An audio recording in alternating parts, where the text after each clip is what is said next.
Good morning. আজকে সিটং বেড়ানোর শেষ দিন। সকাল 11টা নাগাদ এখান থেকে বেরিয়ে যাব। এখান থেকে যাচ্ছি কাফের গাঁওতে।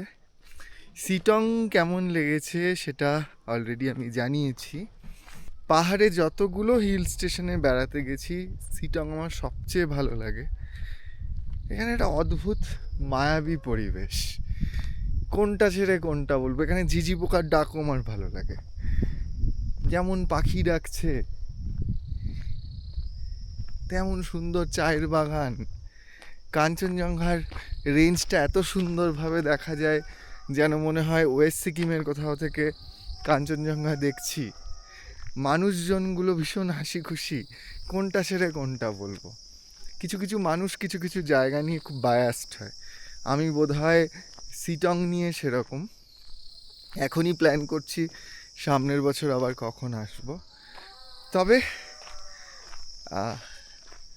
পাহাড়ে এলে অনেকটা অক্সিজেন, অনেকটা এনার্জি নিয়ে সমতলে ফেরা যায়। কারণ অফিস এবং বাড়ির ডেলি রুটিন একটা সময় তো একঘেয়ে লাগে, একটা সময় আর ভালো লাগে না, একটা সময় প্রচণ্ড ক্লান্তি আসে। তখন মনে হয় কোথাও যাই।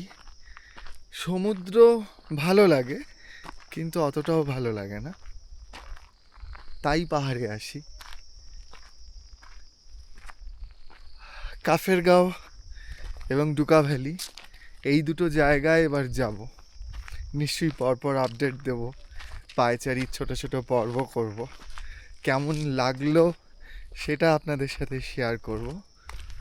তবে সিটংয়ে যেই ভালো লাগাটা গতবার লেগেছিল, সেই ভালো লাগাটা এবারেরও বেড়েছে।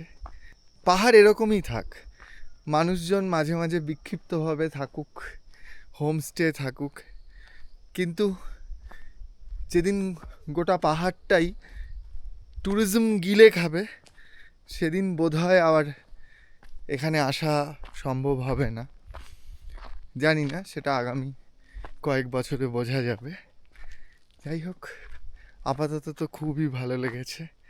সামনের বছর আবার সিটংয়ে আসছি এবং তখনও পায়চারির এপিসোড শেয়ার করব।